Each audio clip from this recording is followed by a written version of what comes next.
Welcome to Halftime, a show dedicated to equipping and inspiring people to accomplish what God has prepared them for. I'm Doug Piper, and I'm a halftime alumni, and these webinars are actually part of my halftime journey. Thank you so much for joining us. Halftime is focused on creating more significance in your life. So if you're feeling a bit that way, or maybe you know someone that's in that season, you can find out more by going to halftime.org. That's www.halftime.org. I'll also include that information at the end of our program.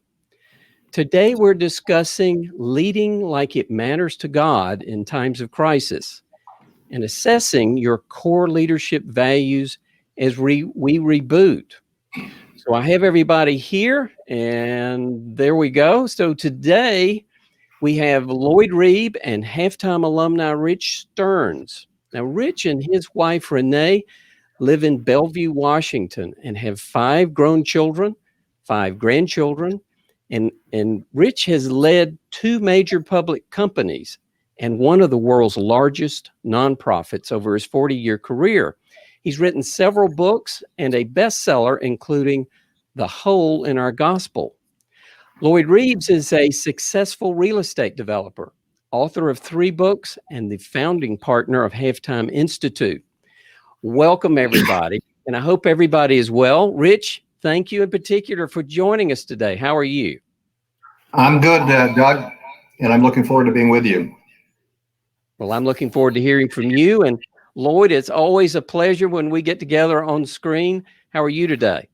Great. Thank you, Doug. Thanks for your partnership as always and your friendship in doing these. Rich, good to see you. It's been a long journey together. We've been doing these things for many years and in many different places. And Doug, one of the things I love the most about Rich, second to his passion for the poorest of the poor, is his sense of humor.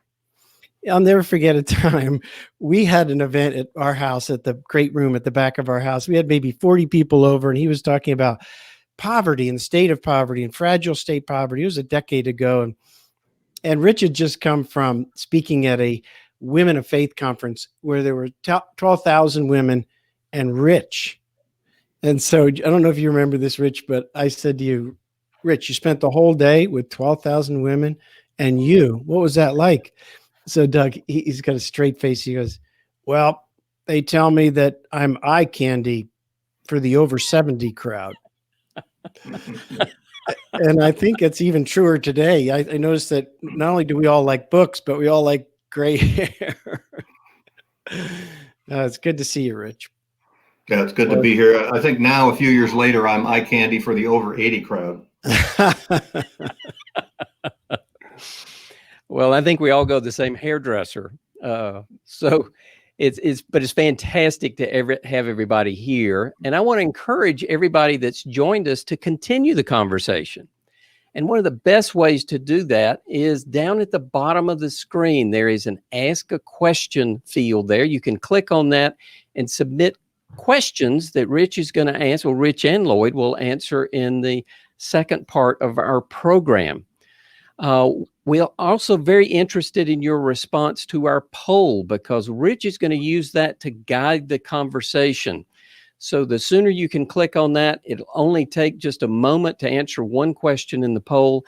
And we're going to review that in just a moment and get a sense for where our audience wants us to spend our time. And we always love the chat. Please share where you're viewing this from and just share things other than questions there in the chat because the questions need to go in the Ask a Question field. Lloyd, as we approach our 3rd month of this crisis, we're really beginning to see the implications of COVID on lives and businesses. And now we're really facing maybe even more difficult decisions, possibly the most challenging decisions in our entire lives or career. So it strikes me, if there were ever a time for Bedrock leadership principles, would it be now? Yeah, I kind of agree with you, Doug, because when crisis hits our organizations, our business, and our ministries, it tests the underpinnings, doesn't it? And it causes us to question our priorities of what really mattered and what maybe doesn't matter as much as we thought it mattered. And the good news is, though, that crisis can help refine our leadership skills. And under pressure, often we can allow God to chip away the things that weren't rooted in his lasting and eternal wisdom. I think of the fact that Jesus was the best leader of all time. He built an organization that's lasted for more than 2,000 years. And there's no other organization like that. And so what can we learn in this time of crisis? How can we allow it to shape and chip away at our leadership style and our leadership values and enhance our company and our ministry going forward? In this short 30 minutes, Doug and I want to unpack with Rich, all that he's been learning over these 40 years, leading not only public companies, but now one of the world's largest nonprofits, being World Vision. Rich has written several great books, but he's just finished one about this topic. I love the title. It's Lead Like It Matters to God, with the subtitle, Values-Driven Leadership in a Success-Driven World. It won't be published right this moment, Doug, will it? But later this year. But this will give them a glimpse at what you've been learning. Rich, before we jump into those leadership principles, though, I wanted to talk to you about the tough choice you made in your life when you encountered halftime and what that was really like, because now you have the privilege of looking back on it 22 years later. And I have a letter in my hand that I told you that when we were cleaning out, decluttering our lives, Linda limited the amount of history I can keep about my life to one box. And she took a big marker out and she wrote, "This was your life." And so in that one box of all the really priceless things in my life is this letter, from you on World Vision letterhead, 1998.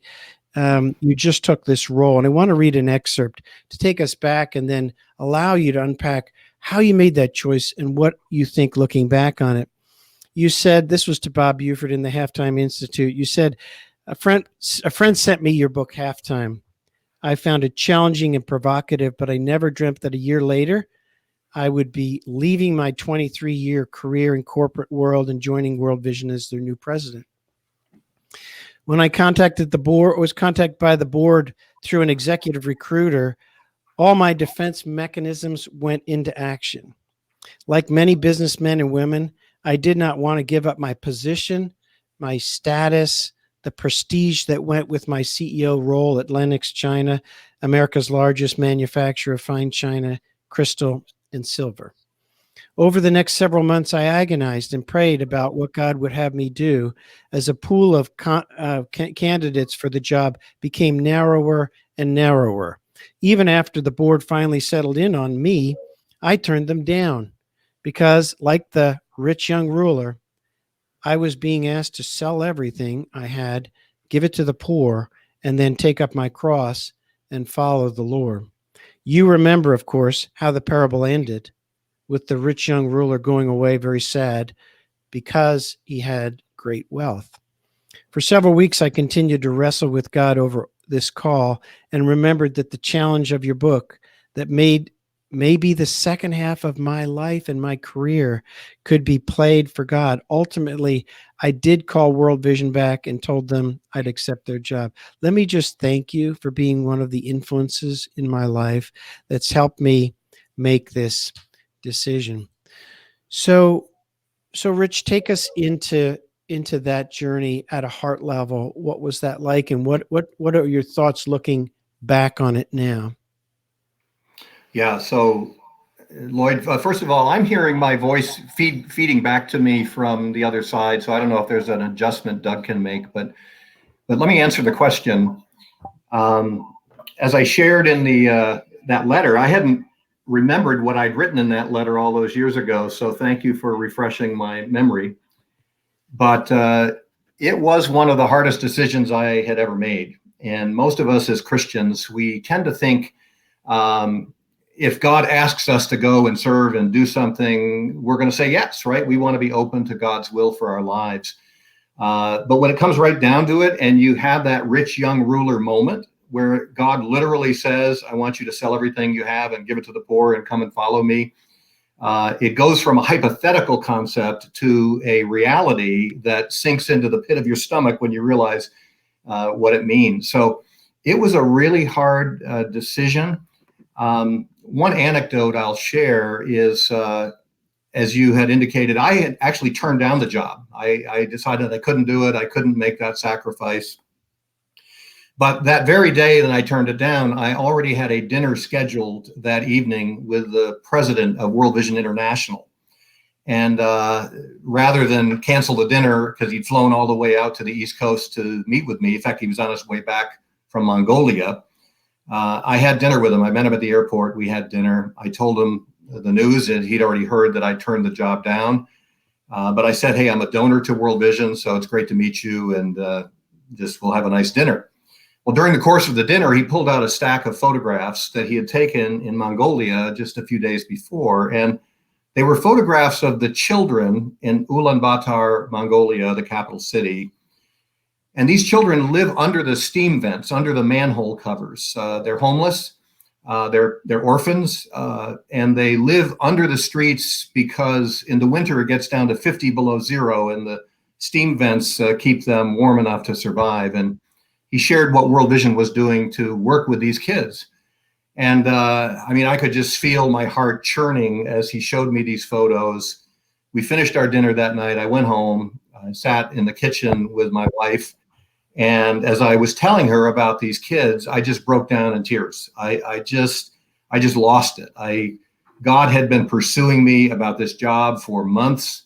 I had turned it down, and now I was seeing these kids. And I had this one thought, Lloyd, what if one child somewhere in the world suffers or even dies because I don't have the courage to answer God's call to come to World Vision? And I just didn't think I could live with myself with that question hanging over my head the rest of my life. And so the next day I called World Vision back and I said, if you'll still have me, I've changed my mind.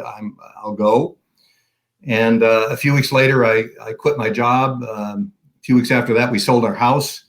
We packed up our family and moved them 3,000 miles to Seattle from Philadelphia. And 30 days after that, I was in the jungles of Uganda wondering what had hit me. But as I look back, and I know I'm talking to a lot of half-timers who may be wrestling with a decision like this right now in their lives, it is the best decision I ever made. As my wife often says, the only place to be is in God's will for your life. So whatever that is, you want to follow that call. I got to see the world change through World Vision. I got to help millions of children over my 20 years at World Vision. I traveled to 60 countries and sat in the homes of the widows and the orphans, and I heard their stories and prayed with them. I had an experience that a billionaire couldn't buy by following the Lord into this ministry. And I got to mentor a whole generation of nonprofit leaders that are now still serving. Two of my guys are CEOs of homeless shelters, one in Washington, one in Seattle. I've got another guy that's CEO of a relief organization in New York. And it's just been great to see. But it all started by answering God's call and surrendering to his will for my life. Yeah, and Rich, those younger leaders, they'll be still leading, right, long after you and I are gone. And just think of just even the statesmen that you were at the UN and places like that for representing the poorest of the poor, which doesn't even show up on all these other what we would call key performance measurements. And then I know that by contrast, I think Lennox China just closed their last manufacturing plant in America, didn't they? I mean, that brand is basically gone. Well, 10 years after I left Lennox for World Vision, I had an opportunity to go back to Lennox to see my former colleagues one day, and we sat in a conference room, and they shared with me a tale of woe of what had happened to Lennox since I had left. There had been 5 CEOs Each one hired and then fired. The company had been divested and merged into another company. 5 of the 6 factories had been closed. And a week after that day, back at Lennox, they declared bankruptcy. And I lost my executive pension, the one thing I had still from Lennox that was going to support me in retirement. And it was almost like God was saying to me, do you see what you were clinging to? You were clinging to this worthless idol that you thought was going to be your security. And I've just taken away your pension, so you remember for sure that you depend on me for your well-being and not anything else. And so it was just great to see that I had made the right choice, and it really confirmed what I had done. But Yeah, you're right, now- they just closed their 6th factory, I think last week. So, all those things go away, right? And that we're not saying that every successful Christian business leader should leave corporate America, because we need God-honoring leaders in corporate America. I just spent an hour and a half this afternoon with a guy who leads an important, essential business in our country. He leads it in a godly way, 10,000 employees, and he's all in, and it's very clear it's his calling. But what I hear from you is the priceless rewards of really surrender, and not only what God does through you when you're open to being used, but what he does in you. And what we're going to go into next is what he's been doing inside in reshaping Rich Stearns. And I'm glad he didn't take away your sense of humor at the same time. So I wanted to read an excerpt from your new book that sets up the premise for our conversation today. The beauty of becoming a values-driven leader is that embracing values does not require you to master an exceptional new skill or techniques. Values-driven leadership is more about character than competence, more about being than doing, more about pleasing God than man. And then you go on to make the argument that the values a leader embraces are more important than the success they achieve. So that strikes me, Doug, as very counterintuitive, even countercultural to what we read and learn in other business programs. Dive into that a little bit. That's the premise of your book. So take that apart. Yeah, it's a little audacious to write a leadership book where I make the statement that success is overrated, because most people are reading leadership books so that they can become more successful. But, as I look at our world, we live in a success-obsessed culture. We celebrate the wealthiest athletes, the best, the biggest churches, the business gurus that have created huge business empires, and we just celebrate them in our culture. We're marinating in a success culture, and it seeps into the Christian community and to the church as well. But you see, I believe that God is not impressed by the things that impress us. He's not impressed with our success. Probably all of us have imagined that day that we'll stand before the Lord and give an accounting for our life. And try as I may, I try to imagine standing before God and telling him what I achieved in my life. But I can't imagine God saying, Rich, you rocked it by becoming a CEO when you were 33. And hey, when you delivered those 20 consecutive quarters of earnings growth at Lennox, the angels sang in a chorus in heaven. I just don't think God is going to be impressed by those achievements. My wife is not even impressed by those things. I think more importantly, God is going to ask, what kind of disciple was I? What kind of follower was I of his leading in my life? In the introduction of my new book, I tell this story about Mother Teresa.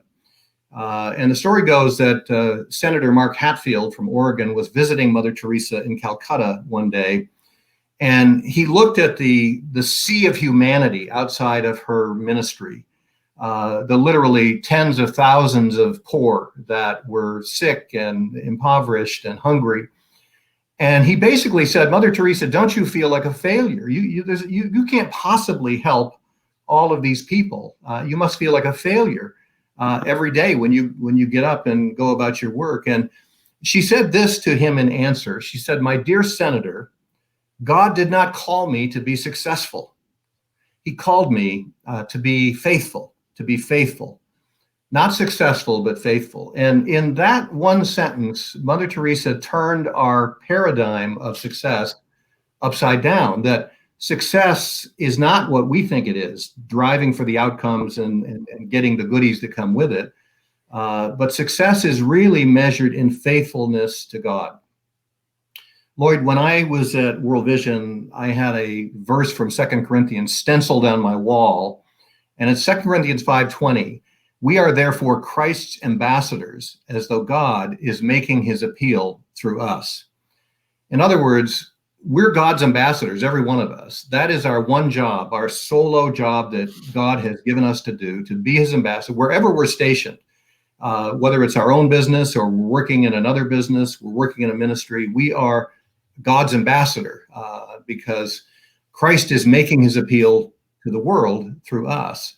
So as a result, God is much more concerned about our character than our value and our values than the title on our business card or the size of our 401k or our wealth or how successful we've been. You're in real estate. Your big real estate deals are not going to impress God in the end, but what will impress him is the way in which you represented God in the business dealings that you had and the people that were entrusted to your care under your leadership. I want to say one last thing, and it really comes from Bob Buford, who challenged us to go from success to significance. But I would build on what Bob said by saying that we can actually start out with significance. We can find significance in whatever work we're doing, because if you're an ambassador for Christ in your workplace, that's significant. That's significant. And if we are faithful in that, as Mother Teresa said, God may give us success as well. But significance comes first, faithfulness comes first, and then God may reward us with success. That's great.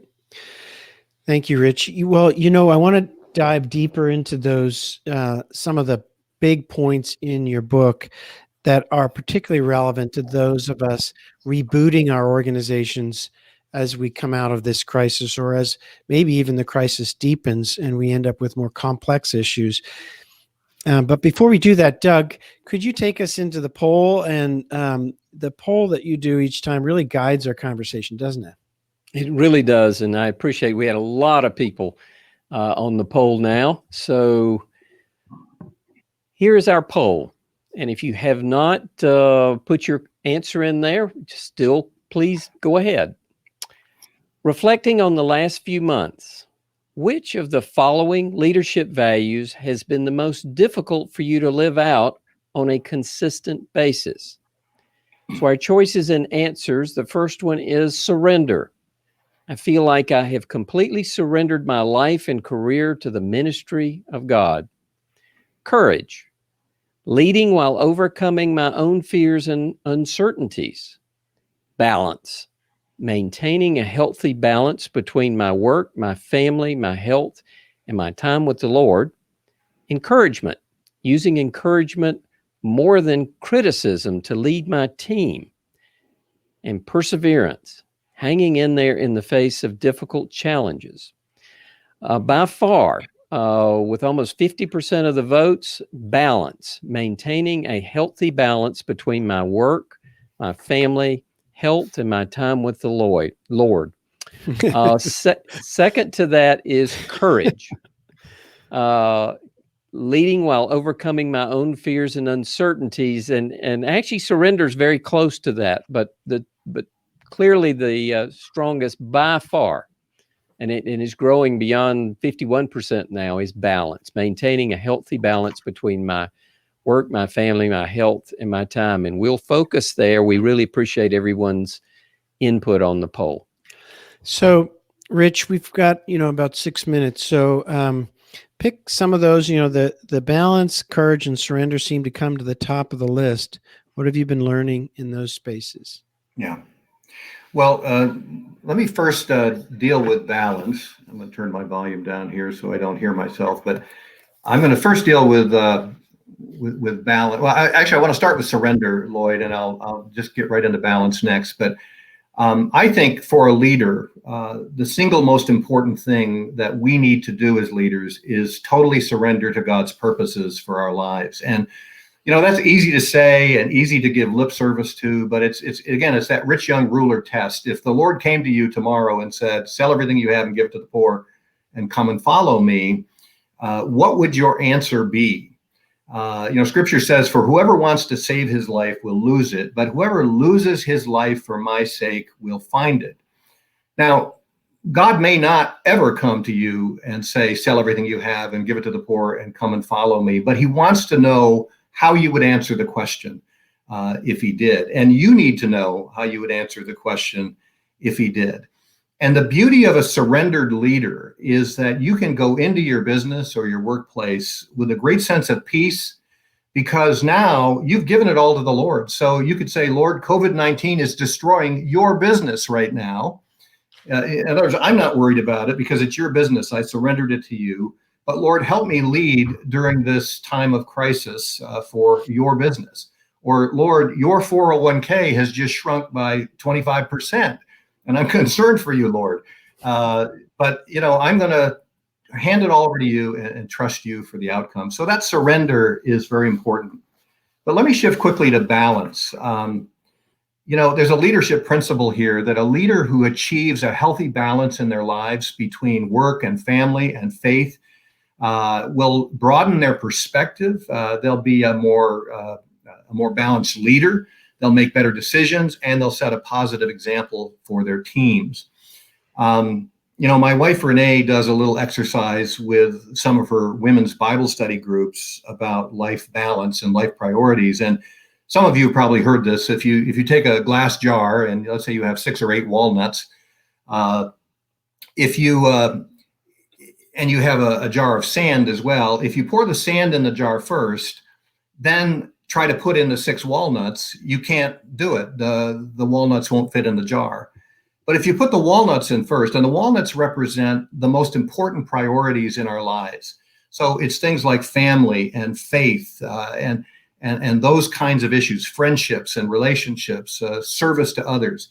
If you put those in the jar first, then all of the sand will fit in when you pour it in on top of the walnut. So what you have to do is figure out, what are your walnuts in life? What are those things that are non-negotiable that you want to put into your life first?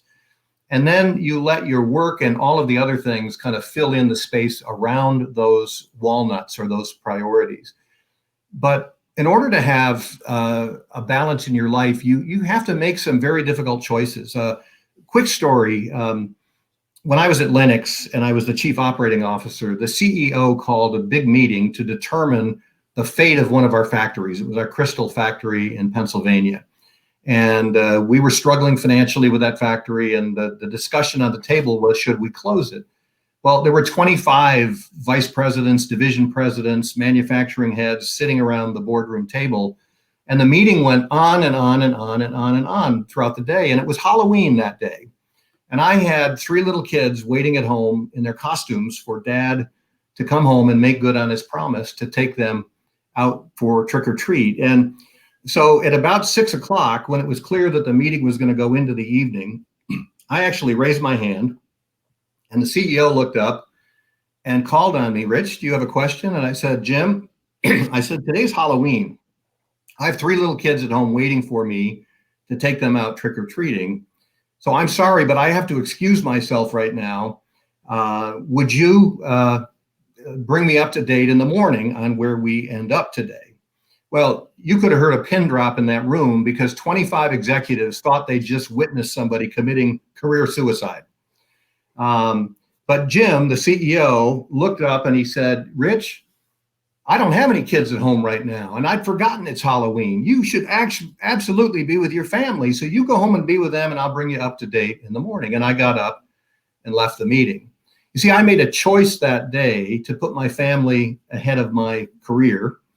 And I knew it could be a risk, but it was actually a choice I had made many years earlier because I made a commitment right at the beginning of my career that my marriage, my faith, my kids and family would always take precedence over my work. And so if you're going to have a good life work-life balance, you're going to have to fight for it. You're going to have to make some choices that can be difficult choices if you're a younger leader, choices that could even affect your career. But ultimately, I think the best leaders try to have a balanced life because it makes them better at leadership. So I'll stop there. So, Rich, maybe just take a second on the courage piece too, because this particular time, let's take 2 minutes on that before we stop and go to the questions, because this particular next season, I think, is going to really require courage from all of us, not just business leaders, ministry leaders alike. You face times when, you had to raise millions of dollars every day. And if you didn't, kids' lives were at stake. And that requires courage. So what's the bedrock of finding courage? You don't just muster it up. How do you find the courage to lead? Yeah. Well, leadership, sometimes I describe leadership like this. It's like driving a bus at 90 miles an hour in the fog at night in a blizzard with no headlights or windshield wipers, while all of the passengers are criticizing your driving skills. That's leadership. And I like that metaphor because as a leader, you're driving into the unknown. You're driving into the future, a future that you really can't see clearly. And so COVID-19 is that in spades. We are driving into a future that we cannot see. And it takes courage to do that. And the importance of courage in a leader is that everybody on your team is looking to you.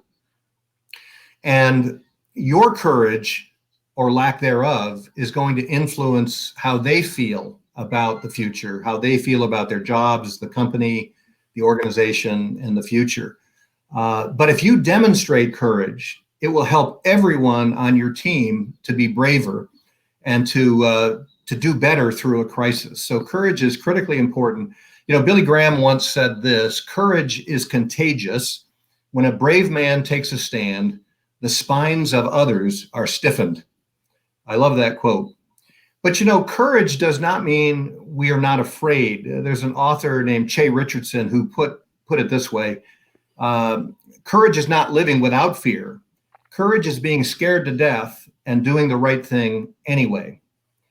So we need to just keep trying to do the right things, the ethical things, the thoughtful things, the smart, intelligent moves that we can make to do the best we possibly can in the circumstances. And then we have to trust God for the outcome. Just before Jesus' death, before he went to the cross, this is what he said to his disciples. He said, "Do not let your hearts be troubled and do not be afraid. I have told you these things so that in me you may have peace. In this world you will have trouble, but take heart. I have overcome the world." So that's a good verse to read from time to time when you're not feeling courageous. But I think our courage comes out of our faith in God and our trust in him for the outcomes. That's really, really wise. Thank you, Doug. Thank you, Rich. And Doug, take us into the questions and maybe let people go if they have to at the end of our 30 minutes. Absolutely. We are at the bottom of the hour, and we know some of you have only allocated 30 minutes. So for those that need to run, we understand it. Just know it is recorded, and so you can catch the second half if you would like, or if you need to run. Now, also, if you've got a question for Rich, you can submit it in the Ask a Question field at the bottom center of the page, and you do not have to be present for Rich to answer it. You'll actually get an email with a unique link where your question is answered. You don't even have to watch the whole program again. You can click on that link. So we're going to move into the questions. Rich, our first question is, we are so focused on the impact of COVID on our own lives. It seems overwhelming. How can we step back and think beyond our own challenges? Well, I think that's a great question because a catastrophe like this makes us think about, well, we worry, right? We worry about our own situation, our own financial situation, our own business, our own family. We worry about our kids, or if we have aging parents, we worry about them. But I actually think one of the healthiest things that we can do in a crisis like this is to ask the question, how can we serve others? Again, I'll relate it to your work. Yes, you've got worries about whatever your work is. You've got worries about your family. But in that workplace, you can really be a comfort to other people by the way you lead them through this. If they see in you confidence, if they see in you a sense of peace, the peace that Jesus talked about, it will tend to calm them down as well. And so I think as leaders, serving others actually helps us get out of our own heads. And as we start to think about the people in our care, whether they be our family or the employees that we work with, getting ourselves to focus more on them will help us deal with our own anxieties, because we'll feel like we're doing something productive and important and positive in the lives of others. All right. Thank you. Great answer. Next question comes from Tom. Rich, what was the biggest crisis you faced while you were at World Vision? And then how did you manage your way through that crisis? Well, there were so many. You know, the thing about World Vision is its crises are us. And, you know, you can look at the Asian tsunami, the Haiti earthquake, the Chennai earthquake, the AIDS pandemic. There were so many crises in the world that World Vision had to respond to. Maybe I would just mention the AIDS crisis in the early 2000s. AIDS was a disease that got a lot of publicity in the United States because of the way it became known to us in the gay community here. But what most people didn't realize is that AIDS was eviscerating Africa. A whole generation of men and women were dying of this disease, transmitted heterosexually, leaving 13 million orphan children behind. And so World Vision had to figure out, how do we tackle this horrible pandemic, especially on an issue where it was going to be very difficult to raise money. And when I gathered my team together at World Vision and I said, we've got to tackle AIDS in Africa, we've got to respond, everybody started looking at one another across the table like, who's going to tell this guy? I was brand new at World Vision. Who's going to tell this guy that we can't raise any money for AIDS? And, you know, one of the marketing VPs said, we're a G-rated ministry, families and children, and this is an R-rated issue. And our donors aren't going to give to this, and the church isn't going to support this, so we shouldn't go there. And this is where, in fact, I think I write about this in my chapter on courage. And I said, well, you know, this is our Esther moment. You know, if we fail to speak up, if we fail to respond at this time of crisis, then God will raise deliverance for the children of Africa from another place, but he'll take his blessing away from World Vision.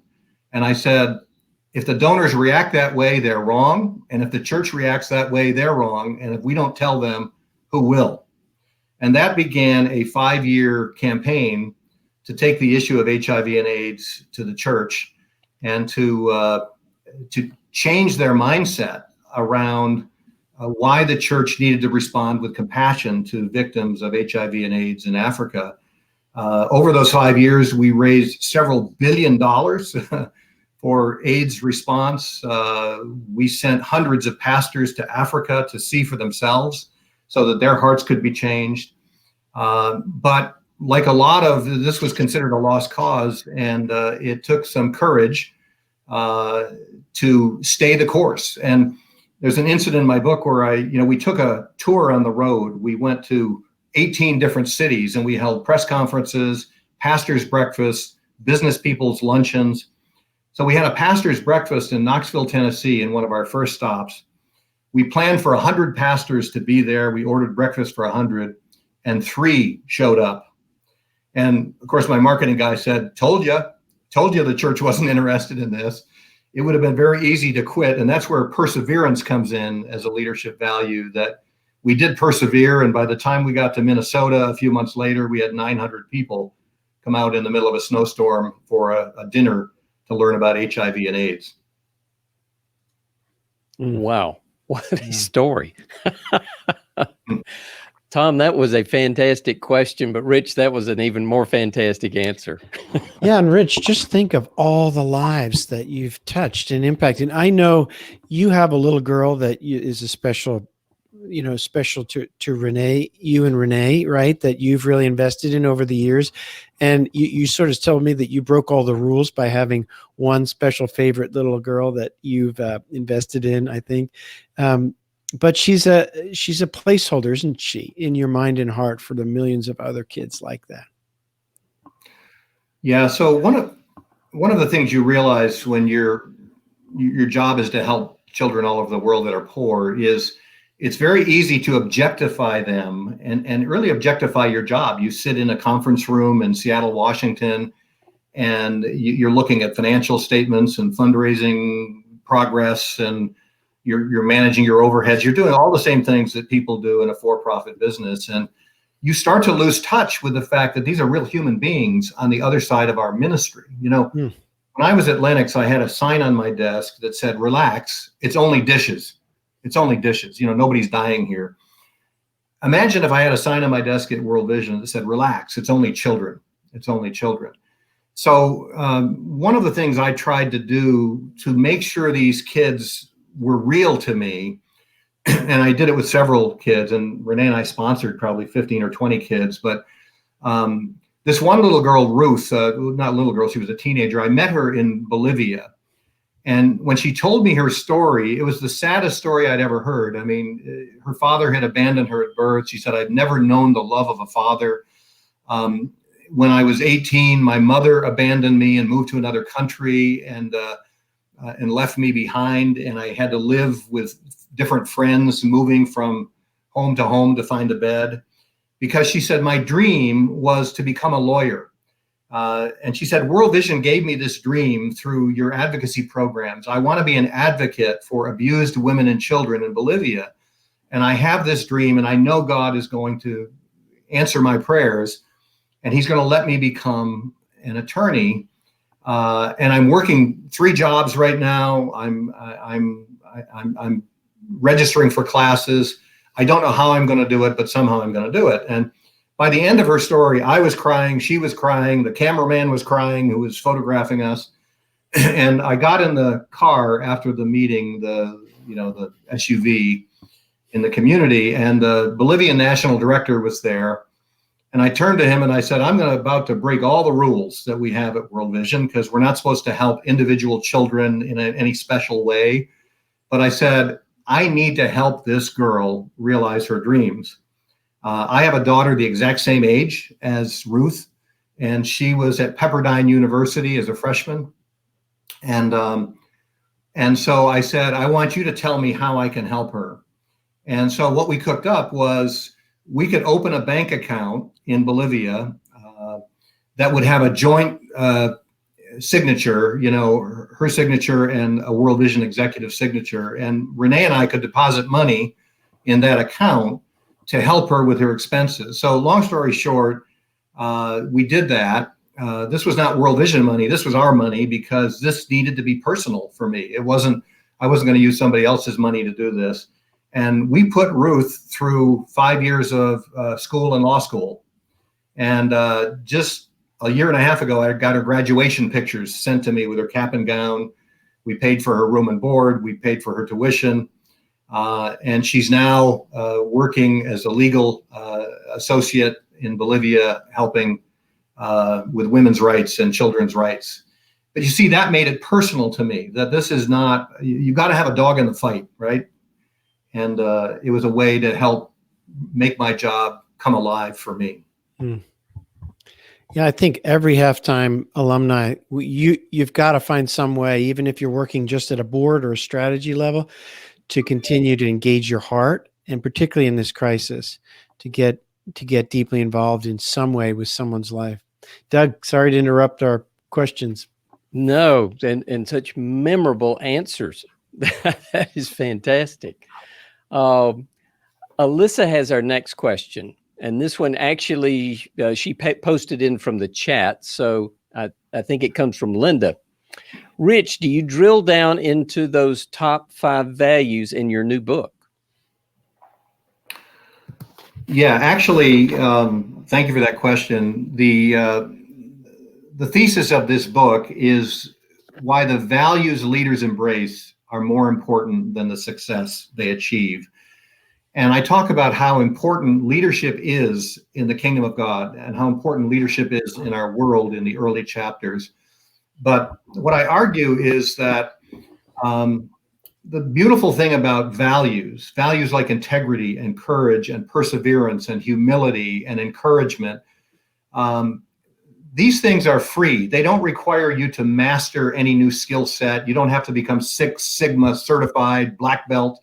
You don't have to have an IQ of 150 to be a person of integrity, right? To be an encourager, to be someone of humility and someone who works with excellence. And so the first 2 or 3 chapters of the book are about leadership in general. And then I cover 17 leadership values and characteristics or qualities that are important for the Christian leader. So each one has its own chapter. There's a chapter on courage, a chapter on humility, a chapter on compassion, a chapter on listening, and a chapter on forgiveness and how forgiveness is an important quality for a leader. So yes, I go into detail on each of 17 different leadership qualities and I illustrate them with stories from my own career and scripture as well. They're based in scripture. So thanks for that question. That question might have come from my publisher trying to get the book sold. Well, I'm going to have to get a copy with all these great stories. And Linda, thank you for asking that questions. Dawn asks our next question. How do you make sure you are surrendering what needs to be surrendered while also making timely decisions and taking timely action where you need to do with business and personal financial decisions? Well, say that again. Ask that question. That's a complicated one. It really is. Okay, so how do you make sure you are surrendering what needs to be surrendered while at the same time you're juggling important, timely decisions that need to be done with your business and personal and financials? Well, the first part of that question is easy. We're called to surrender everything to the Lord. You know, our hopes, our dreams, our aspirations, our money, our hearts.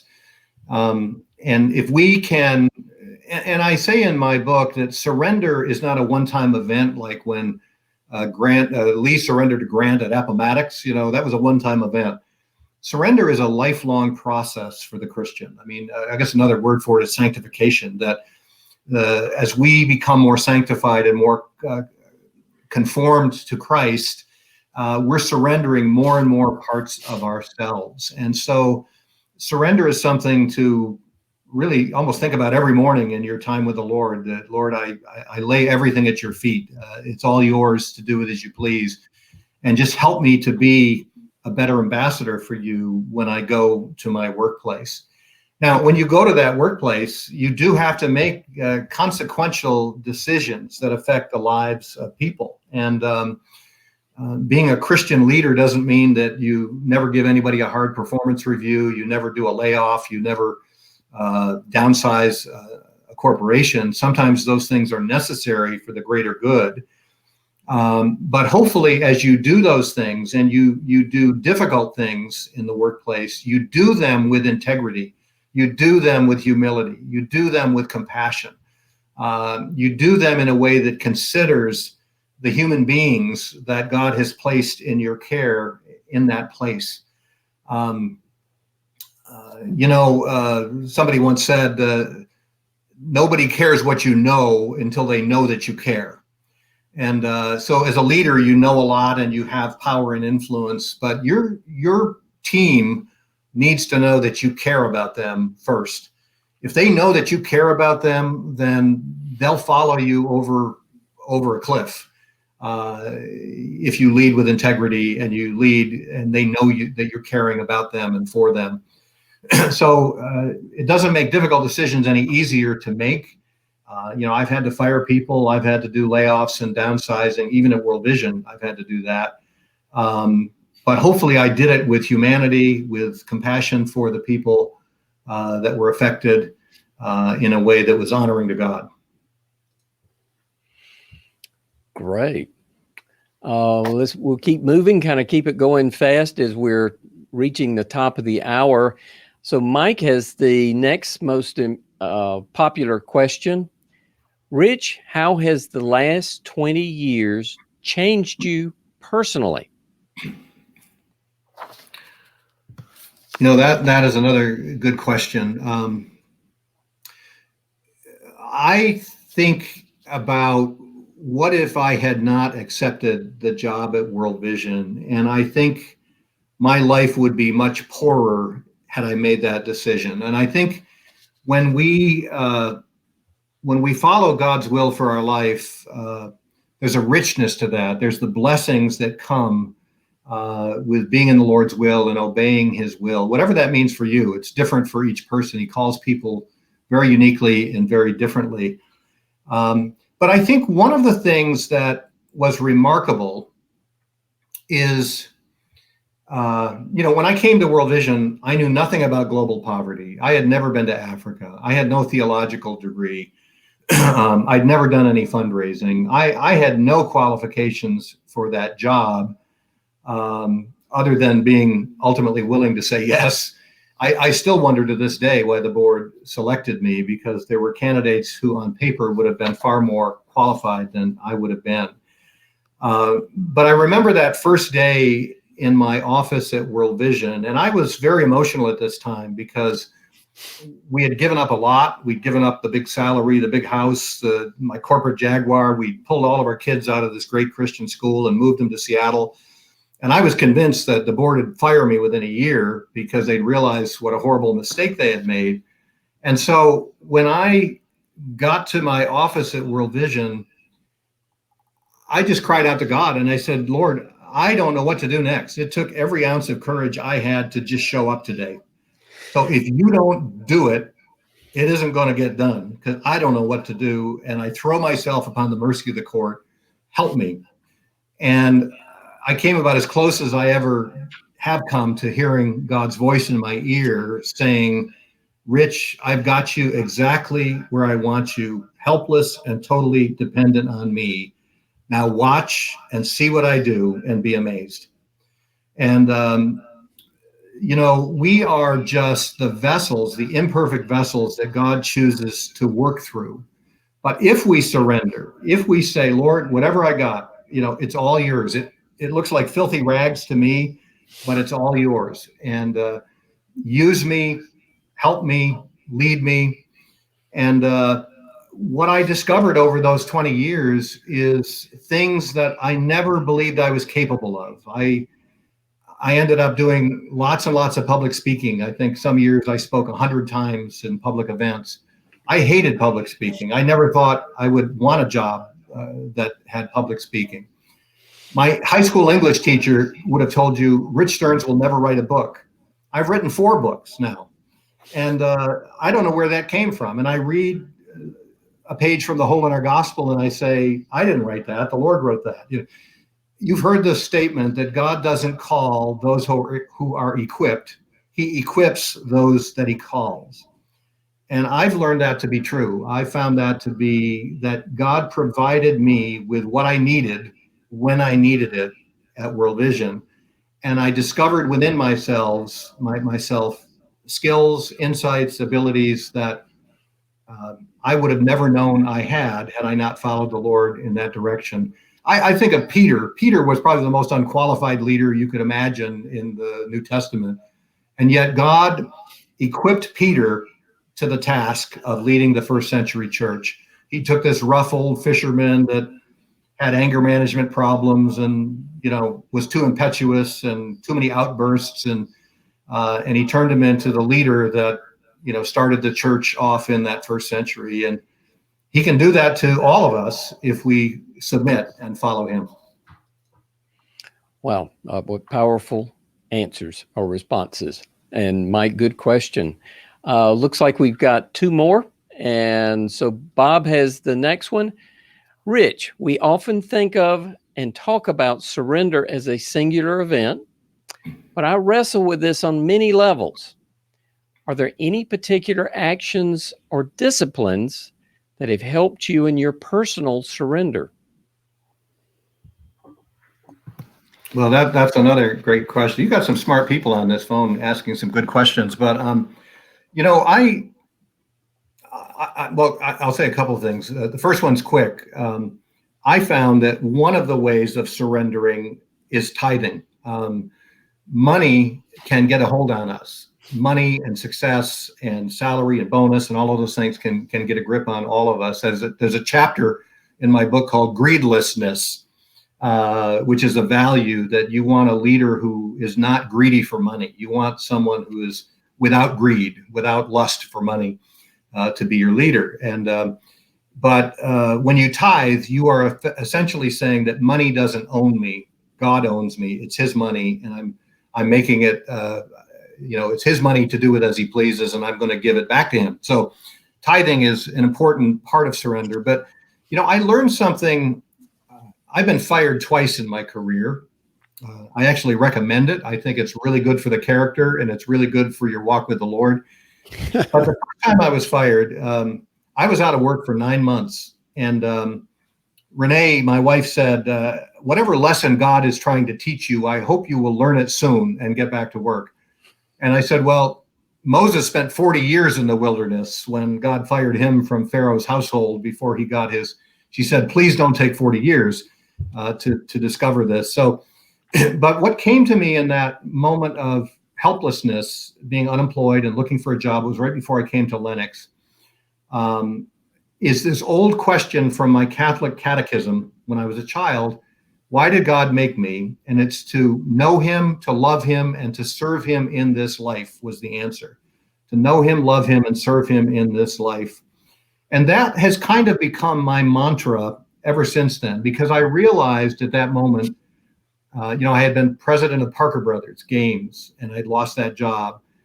But I realized that I could know God, love God, and serve Him in my life, even when I was unemployed. I could do that if I was a cab driver. I could do that as a CEO. I could do that in any circumstance in life. And so when I got that job at Lennox at the end of 9 months, I came into work that first day. I had a lot of big first days at the office. And I said this prayer. I said, Lord, thank you for this work. Thank you for reinstating me back into a workplace. I'm grateful for it. But I'm not here to sell dishes. I'm here to know you, love you, and serve you in this place. Help me to do that today. And I prayed that prayer pretty much every day for the last 35 years now. And I think it's a way of daily surrender. Lord, today, how can I know you, serve you, and love you in this place today? And I think that's a good exercise to have.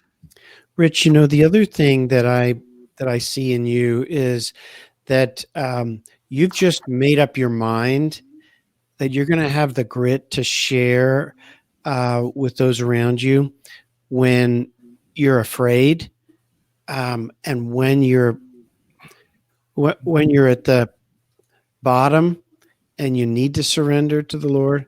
And it's almost as if you broke the ice, and now it's normative in your family, for example, and with those around you. And I think of that time that you wrote about in the Seattle hotel room, when you're kind of curled up in a fetal position, struggling with whether to do this next, take this next step. And I think your son was maybe even a teenager at the time when he came in and found his dad at this place of physical surrender.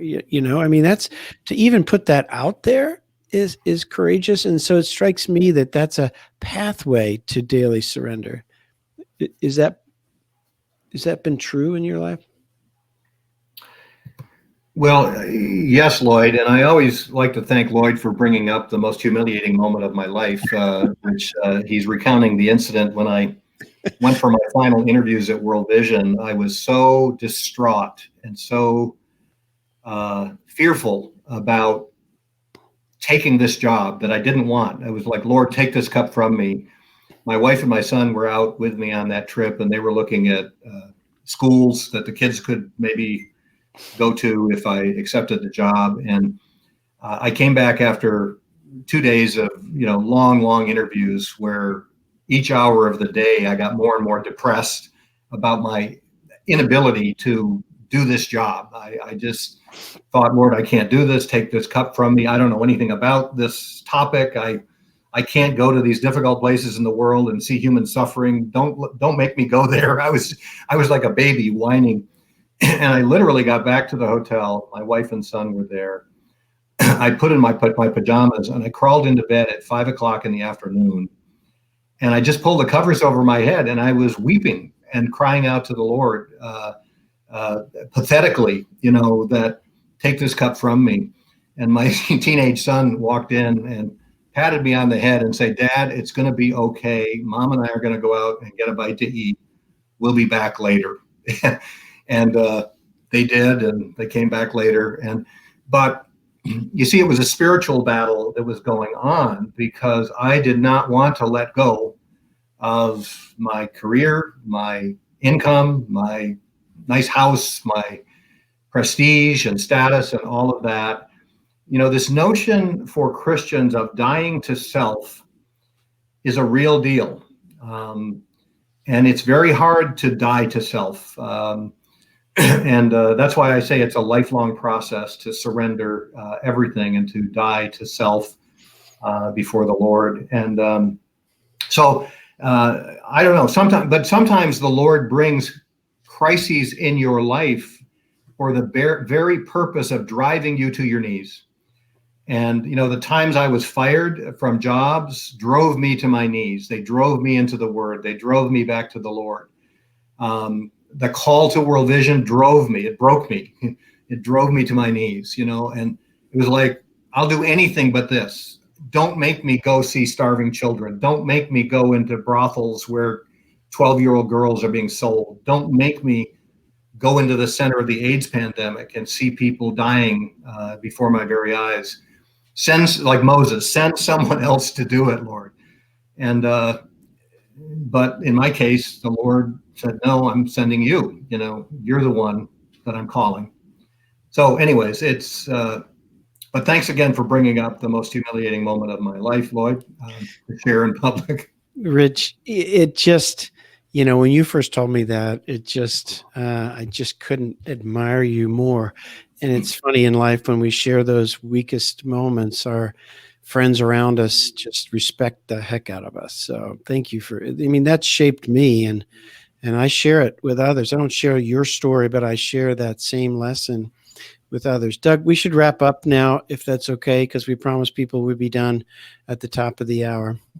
Oh, I certainly agree, Lloyd, but this has been so powerful. I hate to see it end, but I like what Jerry said there in the chat, because I really feel much the same way. He says, I've found it valuable to increase giving during times of uncertainty.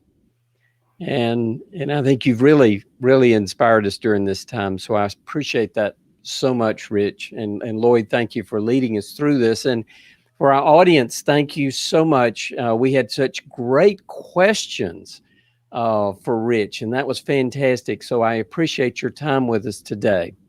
So if you enjoyed these programs, right now we're doing these just about weekly. So we look forward to catching you on the next one of these programs.